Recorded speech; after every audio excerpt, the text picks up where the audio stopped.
In the bustling metropolis of New Syla'Ra, where neon lights danced across towering skyscrapers and the streets were filled with every species imaginable, Alistair Madsen was out of his element. The planet of Vrel's newest high-rise had only just opened its rooftop café, and Alistair, multi-billionaire, dashing philanthropist, and known for the cutting-edge AIs his company manufactured, was intrigued by the idea of mingling among the stars. The café boasted an open-air view of the cosmos and catered to clientele who could afford to sip lycomilk teas while overlooking asteroid fields and distant nebulae. As he strolled through the crowded terrace, Alistair noticed a small commotion.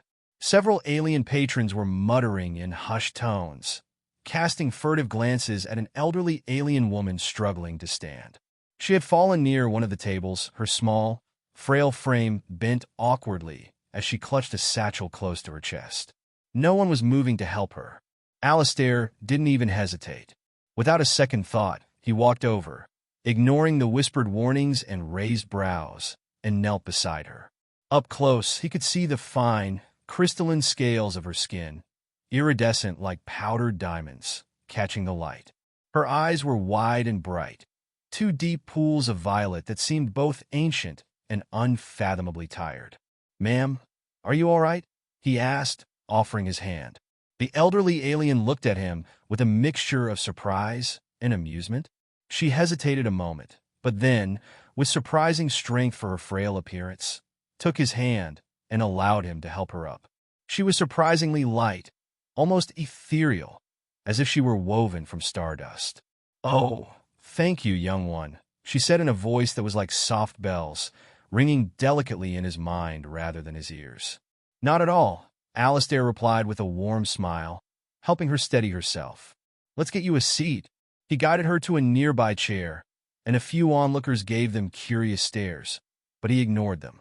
The alien woman settled into the seat, sighing with relief, and adjusted the satchel on her lap, patting it as if to reassure herself that its contents were safe. "You have a kind heart," she said, gazing up at him. "It's rare to find one so untouched by the lure of power and wealth." Alistair chuckled, scratching the back of his neck. "I'm afraid you might be mistaken there. My life is more than a little influenced by both. But that doesn't mean I can't help someone who needs it." The woman's lips curled into a faint smile. Humility, too. Fascinating. Alistair felt a peculiar shiver run down his spine. There was something about her gaze, intense and probing, as if she were seeing something far beyond his polished exterior. It was unsettling, and yet he felt an odd compulsion to stay. The woman reached in her satchel and withdrew a small crystal, shaped like a teardrop, that glowed faintly with an inner light. She held it out to him. "Please," she said, "take this as a token of gratitude. It may not seem like much, but it's a rare thing, and I believe you may find it helpful one day." "Oh, you don't need to," Alistair began, but she held the crystal up insistently. "Please," she repeated. Her gaze was unwavering, and Alistair felt compelled to accept. He took the crystal from her, feeling a slight warmth as it rested in his palm. "Thank you," he said, pocketing it with a polite nod. "I appreciate it." The woman inclined her head. "You have done a great kindness to me, young Alistair Madsen." He blinked. "How do you know my—" Before he could finish, she had risen from her chair, as if a second wind had taken her. Standing tall and steady now, she looked at him with a warmth that was almost motherly, but there was something else, a regal quality, a kind of age-old wisdom and power that seemed to ripple beneath her crystalline skin.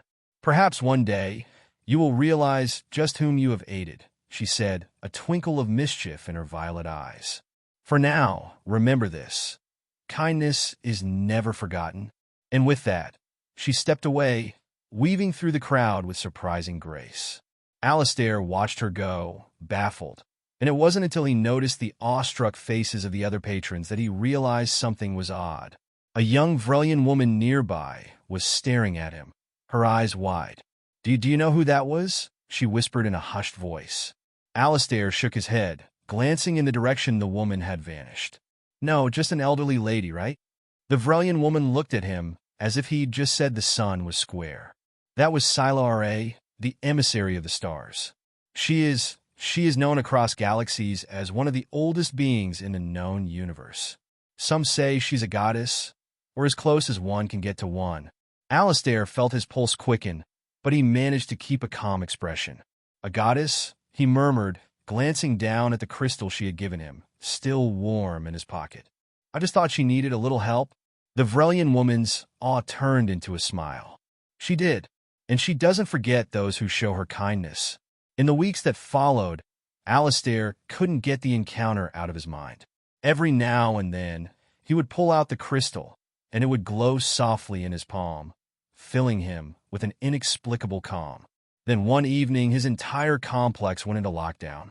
Alistair's security chief informed him that an unknown fleet had appeared in orbit, declaring they wanted an audience with him. Alistair's mind went straight to Syla'Ra. But why him? Before he could ask more questions, his office door slid open to reveal a shimmering, translucent figure, an avatar of Syla'Ra, her eyes as wise and piercing as he remembered. You aided me in a moment of need, Alistair Madsen. Her voice resonated, ethereal and all-encompassing. And now I return the favor. I've spoken to the fleet. They come in peace, seeking only wisdom. I've told them that you are a friend of the Emissary of the Stars. And just like that, the threat dissipated. The fleet departed peacefully, and Alistair was left standing, clutching the still warm crystal with a strange sense of awe. He realized then that sometimes the smallest acts of kindness ripple through the cosmos in ways one can never anticipate.